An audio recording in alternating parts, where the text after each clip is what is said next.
absent any progress in the negotiations, that North Korea will start a series of provocations again. This has been their pattern in the past. When they have not had success in negotiations, they've usually reverted to some kind of provocation to get attention. Well, I think most likely we will see a missile test, or possibly of their ICBM capability. Even more dramatic would be a nuclear test.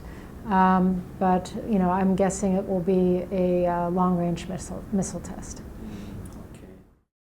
I think the strategic weapon is a nuclear ICBM, a nuclear intercontinental ballistic missile. That's what every other country calls a strategic weapon. So I'm thinking that's what they mean, that they will unveil that. Which is partly developing the missile to the point where they have confidence that it is truly intercontinental in range, and partly it is being able to miniaturize the nuclear weapon to fit on a warhead on top of that missile. If they can do both of those things and put it together, they will have a strategic weapon. With regard to North Korea's missile threat, since it's very limited in number and it's very predictable in terms of trajectory, that the limited ballistic missile defenses that the U.S. has put in place would be quite capable of dealing with that threat, at least as it currently stands. I think it gets more, it's much more questionable when you look at a larger arsenal like that of China or that of Russia, where the system would not be adequate to defend against large numbers or large salvos of missiles. And so we remain in a sort of mutual assured destruction kind of deterrence with both of those countries. I think that it's very important to seriously negotiate with North Korea and to help them understand that they have a very fundamental choice between continuing down the path of developing missiles and nuclear weapons and living with crippling sanctions that are not just U.S. sanctions, but UN sanctions with others implementing as well. Or if they agree to constrain and roll back their program and ultimately denuclearize, they could be in the world where it's possible to normalize relationships, it's possible to lift sanctions, it's possible to sort of reintegrate into the community of nations. But so far, North Korea has tried to have it both ways. They've tried to accept minimal limits on their program while also getting complete sanctions relief, and that's not acceptable. That said, I think the administration needs to invest less in spend more of its effort focused on expert negotiations. You can't get to one of these complex agreements just through having the leaders meet once every 6 months or 12 months. You've got to have sustained expert negotiations to get any progress.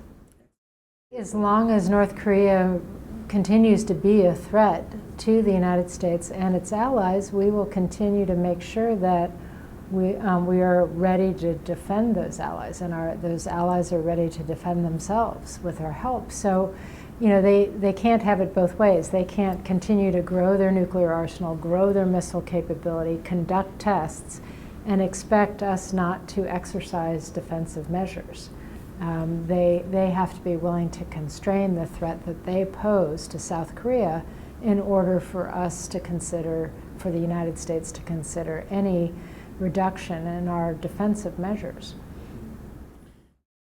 Absolutely not. I mean, the whole idea of extended deterrence, the U.S. commitment to South Korea's defense, our commitment up to and including if they, were threatened with nuclear weapons, that extended deterrence is there. It's been, solid across multiple administrations, and so I think they should stay with the U.S. nuclear umbrella. I think if you had South Korea go nuclear, you'd have others in the region go nuclear, and you'd have a whole cascade of proliferation at a time when, frankly, we should be trying to reduce the role of nuclear weapons in security, not increase them. I have never seen a serious willingness by Kim Jong-un or his father or his grandfather to abandon the nuclear program. And so I think that is part of the problem. I think he sees this program as a survival card for his regime and his control over the country. I do think one of the most important things we could do is to re-engage China on this issue. It's very difficult to get North Korea to the table seriously unless China is pushing them to be there and to take it seriously. We've had periods in the past where we worked very closely with China towards the goal of reducing tensions and instability on the peninsula. Right now, there doesn't seem to be an overarching strategy with China that includes, areas where we can cooperate.